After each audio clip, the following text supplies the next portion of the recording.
नमस्कार, मैं हूं पवन त्यागी। उत्तर प्रदेश का बाहुबली मुख्तार अंसारी,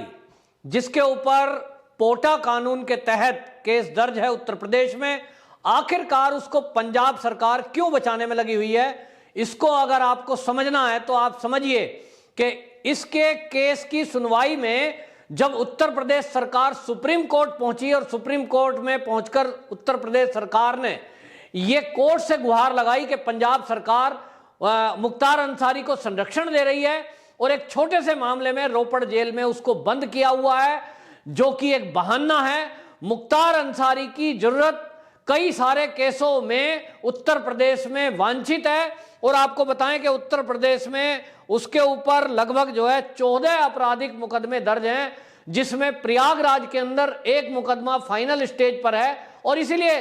फिजिकल उपस्थिति उसकी बहुत जरूरी है और ये बार बार पंजाब सरकार बहाना बनाकर उसको बचा लेती है।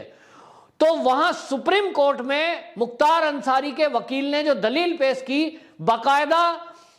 सुप्रीम कोर्ट के अंदर एक हलफनामा दायर किया गया और उस हलफनामे में जो चीजें मुख्तार अंसारी ने लिखी उसको अगर आप ध्यान देंगे तो समझ में आएगा कि आखिरकार पंजाब की सरकार मुख्तार अंसारी को बचाने में क्यों लगी हुई है। आपको बताएं, मुख्तार अंसारी की तरफ से सुप्रीम कोर्ट में अपनी दलील में जो हलफनामा दिया गया, उस हलफनामे में कहा गया कि मैं उस परिवार से आता हूं जिस परिवार में लोग स्वतंत्रता सेनानी रहे हैं। मेरे परिवार में से एक उपराष्ट्रपति रहे हैं जो हामिद अंसारी हैं। अब आप इस नाम से समझ सकते हैं कि कांग्रेस की तरफ से चयनित हुए हामिद अंसारी, जिनको भारत में रहने में डर लगता था, वो मुख्तार अंसारी के चाचा हैं। जी हां, ये और कोई नहीं, मुख्तार अंसारी अपने हलफनामे में कहता है कि मैं उस परिवार से हूं जहां इस परिवार में एक उपराष्ट्रपति रहे हैं और वो जो है हलफनामे में उसने कहा कि बाबा शौकत उल्ला अंसारी जो उड़ीसा के राज्यपाल रहे हैं। और आपको ये ध्यान करने की बात है कि ये जो राज्यपाल रहे उड़ीसा में, मुख्तार अंसारी के बाबा शौकत उल्ला अंसारी, ये भी कांग्रेस के कार्यकाल में कांग्रेस के द्वारा वहां भेजे गए थे राज्यपाल बनाकर। इस और तीसरा नाम उसने दिया कि मैं उस परिवार से हूं जिसमें एक जस्टिस भी हैं, जस्टिस आसिफ अंसारी। यानी आप समझिए कि जुडिशरी में भी उसके परिवार के लोग हैं, जस्टिस आसिफ अंसारी। उसके परिवार में कांग्रेस के आला कमानों से संपर्क वाला हामिद अंसारी, वो भी उसमें शामिल है। और इसलिए मेरी रक्षा की जाए, मुझे उत्तर प्रदेश की जेल में ना भेजा जाए, यह आग्रह सुप्रीम कोर्ट में उसने किया था। लेकिन सुप्रीम कोर्ट ने सभी दलीलों को सुनने के बाद यह तय किया, क्योंकि एक कानून भी है कि आप कब तक कानून से खिलवाड़ करोगे, काफी हो गया। क्योंकि 2019 से रोपड़ की जेल में छोटे से केस में ये जेल में बंद है रोपड़ में और वहां 5 स्टार सुविधाएं ले रहा है। जैसी सुविधाएं पंजाब सरकार इसको दे रही है, पंजाब सरकार से एक सवाल उठता है, वो कह रहे हैं कि हम स्वास्थ्य का ध्यान रखते हुए इसको शिफ्ट नहीं करने की इजाजत दे रहे हैं, डॉक्टरों की सलाह पर चल रहे हैं। तो क्या पंजाब जेल में जितने भी लोग बंद हैं उन सबके स्वास्थ्य के आधार पर यह निर्णय किया जाता है या केवल ये वीआईपी सुविधा मुख्तार अंसारी को दी जा रही है? इसके पीछे अगर आप जाएंगे तो कांग्रेस के अलावा अन्य और कितनी पार्टियां इस मुख्तार अंसारी के पीछे हैं, इसकी पूरी स्क्रिप्ट आप देखिए। ये तब लिखी गई, मुख्तार अंसारी को आपको बताएं 2004 में यह घटना है उत्तर प्रदेश की, जब मुख्तार अंसारी और इसके गैंग ने घेर करके भाजपा के जो विधायक थे उस समय, वो कृष्णानंद राय, उनको घेर करके सरेआम दिन में उनकी हत्या कर दी थी। और उस हत्या का केस उस समय मुलायम सरकार थी, तो मुलायम सरकार पर भाजपा का जब दबाव बना, जब जगह जगह प्रदर्शन हुए, तो मुलायम सिंह यादव ने वो केस उस समय उत्तर प्रदेश की एसटीएफ को ट्रांसफर कर दिया। और उत्तर प्रदेश की एसटीएफ में, क्योंकि ये घटना बनारस रेंज में हुई थी, तो वाराणसी यूनिट के जो हेड थे वो उस समय थे शैलेंद्र कुमार सिंह, जो डीएसपी रैंक के व्यक्ति थे। वो डीएसपी शैलेंद्र सिंह को ये केस ट्रांसफर कर दिया गया और उन्होंने बाकायदा इस केस को गंभीरता से लिया और इस केस में जितने भी हत्या करने में लोग शामिल थे, जब डीएसपी शैलेंद्र सिंह को यह पता चला कि इसमें मुख्तार अंसारी भी शामिल था और कृष्णानंद राय जो कि बीजेपी के विधायक थे, उनकी हत्या में एक एलएमजी यानी लाइट मशीन गन का प्रयोग किया गया है। तो ये पूरा एसटीएफ चौंक गया, क्योंकि लाइट मशीन गन कोई भी प्राइवेट आदमी नहीं रखता है और ये अवैध असला है। इसलिए उस एलएमजी की बरामदगी में पूरी एसटीएफ ने पूरे जोर लगा दिए और उस समय ये एलएमजी बरामद कर ली गई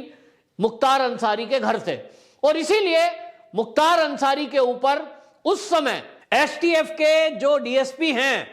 शैलेंद्र कुमार सिंह, इन्होंने पोटा लगा दिया जो आतंकवादियों पर कानून के तहत लगाया जाता है। वो पोटा के तहत केस दर्ज किया। जब ये पोटा दर्ज कर लिया तो इनके ऊपर यानी डीएसपी शैलेंद्र सिंह के ऊपर बहुत दबाव बना और इन्होंने जो ये एलएमजी बरामद करी थी, इसको लेकर भी काफी हल्ला मचा। हालांकि उस समय पूरे एसटीएफ ने ये उम्मीद की थी कि उनको मुलायम सिंह इनाम देंगे, उनको प्रमोशन मिलेगा, उनकी तारीफ होगी, लेकिन हुआ उल्टा। उस समय मुलायम सिंह ने बाकायदा जो ये एसटीएफ के डीएसपी थे शैलेंद्र सिंह, इनको डांट लगाई और इनको कहा कि इस मुद्दे को तुमने मीडिया में क्यों हाईलाइट किया कि हमने एलएमजी बरामद करी है, इसको मीडिया में ले जाने की क्या जरूरत थी। उनको डांट लगाई और उनको कहा कि आप तुरंत इसमें से पोटा हटाइए, ये पोटा के तहत केस दर्ज नहीं होगा। डीएसपी शैलेंद्र सिंह इस बात पर अड़ गए कि मैंने बड़ी मेहनत की है और ये बहुत बड़ा दुर्दांत अपराधी है, ये संयुक्त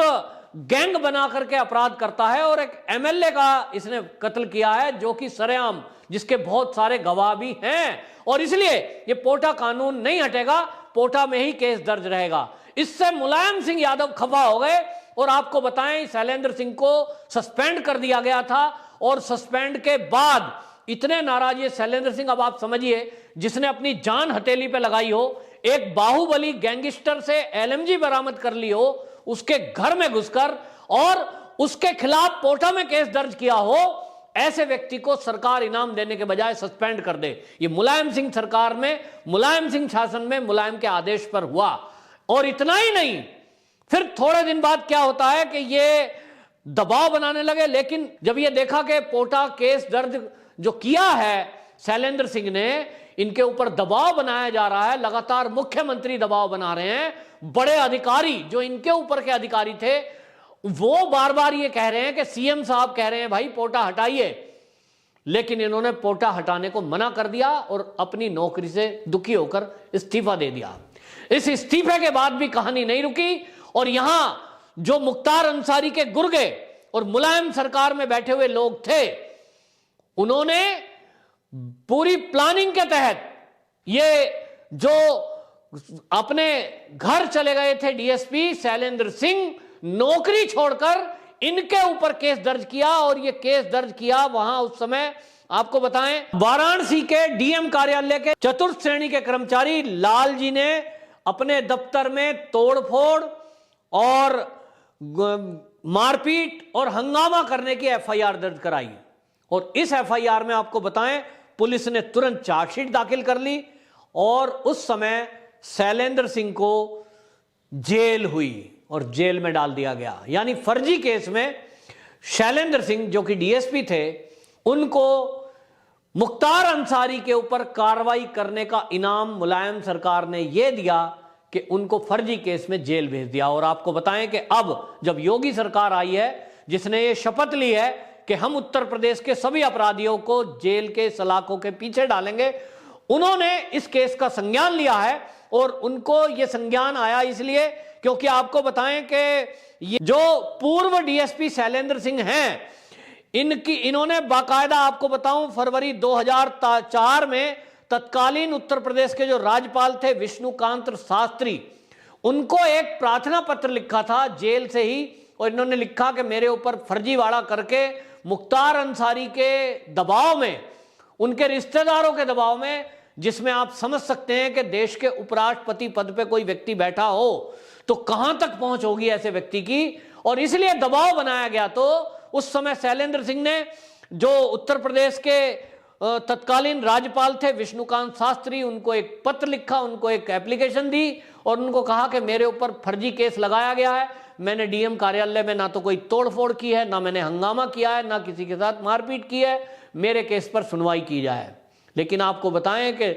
उसके ऊपर कोई कार्रवाई नहीं की गई थी और वो जेल में बंद थे, उनको कोई राहत नहीं मिली। तो आपको बताएं, योगी सरकार ने इस पूरे केस को संज्ञान में लिया और उनके जब ये ध्यान में आया कि एक जाबाज डीएसपी जिसने कि मुख्तार अंसारी को पकड़ने की हिम्मत दिखाई थी, जिससे एलएमजी बरामद की थी, जिसके खिलाफ पोटा में कानून दर्ज करने की हिम्मत दिखाई थी, उसको सरकार ने, उस समय की मुलायम सरकार ने परेशान किया था और उसको फर्जी केस में जेल में डाला है। तो उस समय अब योगी सरकार में योगी जी के आदेश पर बाकायदा वो मुकदमा वापस ले लिया गया और उस मुकदमा वापस लेने का केस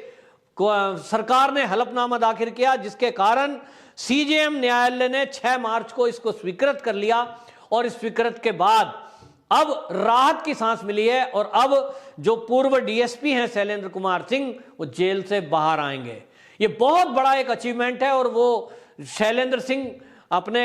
एक संदेश में लिखते हैं कि मैं बहुत बहुत आभारी हूं इस योगी सरकार का और न्यायालय का, जिन्होंने मेरे साथ ये न्याय किया है। लेकिन आप इस पूरे एपिसोड से ये समझ सकते हैं कि मुख्तार अंसारी कोई छोटा मोटा अपराधी नहीं है, इसके पीछे बड़ी बड़ी सरकारों का हाथ रहा है। और अब जिस तरह से कांग्रेस 2016 से लेकर 2019 से लेकर कांग्रेस सरकार 2019 से लेकर पंजाब में इनकी खातिरदारी कर रही है और इनको जेल से आने तक नहीं दे रही है, जिसके पीछे पूरी कोर्ट की ताकत लगने के बावजूद भी, ये सुप्रीम कोर्ट के ऑर्डर के बावजूद भी कानून से खिलवाड़ कर रहे हैं, ये किस तरह की पहुंच रखने वाले अपराधी हैं। और इसलिए ये मुख्तार अंसारी जेल के शिकंजों से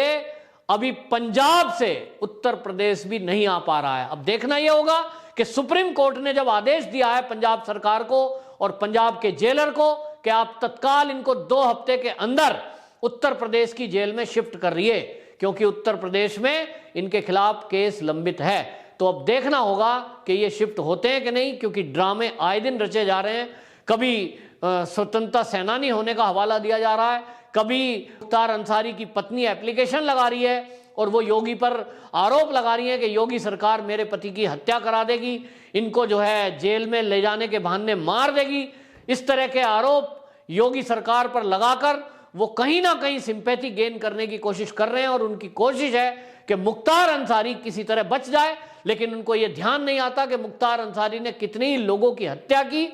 और संगठित अपराध में कितने ही लोगों की जमीनों को हड़पा। लेकिन यह बड़ी आश्चर्य की बात है कि पूरी कांग्रेस और समाजवादी पार्टी सरकार उस समय उनकी मदद कर रही थी, आज भी पीछे से समाजवादी पार्टी और कांग्रेस पूरी तरह मुख्तार अंसारी के साथ खड़ी हुई दिखाई देती है। आज के समय में अगर योगी सरकार मुख्तार अंसारी को सजा देने के लिए सख्ती दिखा रहे हैं, तो आप देखिए कि आज उनके खिलाफ भी किस तरह की बदजुबानी समाजवादी पार्टी और कांग्रेस करती है और वो उनके पुलिस के द्वारा अपराधियों के खिलाफ जो अभियान चलाया जा रहा है जीरो टॉलरेंस का, उस पर सवाल उठाती है और एनकाउंटरों पर सवाल उठाते हैं। लेकिन ये जो मीडिया है, मैं इस मीडिया को भी कहना चाहूंगा, लुटियन जोन का जो मीडिया है, ये कभी भी इस बात का सवाल नहीं उठाता कि उत्तर प्रदेश का एक जाबाज डीएसपी जिसने मुख्तार अंसारी के ऊपर पोटा में केस दर्ज किया था, जिसने हत्या में प्रयुक्त हथियार एलएमजी बरामद की थी, ऐसे डीएसपी को फर्जी केस में जेल में डाल दिया गया और उसको जेल से बाहर नहीं आने दिया जा रहा है। इस पूरे केस में मुलायम सिंह यादव की क्या भूमिका थी, कांग्रेस आला कमान माने सोनिया गांधी की क्या भूमिका थी, हामिद अंसारी की क्या भूमिका थी, क्या इन लोगों की सिफारिश के आधार पर ऐसे जाबाज पुलिसकर्मी को, डीएसपी को जेल में डाला गया था जिसने हामिद अंसारी के खिलाफ कार्रवाई की, और ऐसे कौन कौन नेता थे जिनके रिकमेंडेशन पर पंजाब सरकार मुख्तार अंसारी की 2019 से अब तक खातिरदारी करती आ रही है। यह पूरा केस सामने आना चाहिए। लेकिन हमारे देश में इस तरह के राजनेता अगर मुख्तार अंसारी जैसे बदमाश के पीछे खड़े होते हैं तो यह बहुत ही शर्म की बात है और योगी जी को, ये सभी लोगों को सराहना चाहिए कि ऐसे अपराधियों को वो जेल के पीछे डाल रहे हैं या उनके खिलाफ सख्त कार्रवाई कर रहे हैं, जो इस देश की मांग है। वंदे मातरम।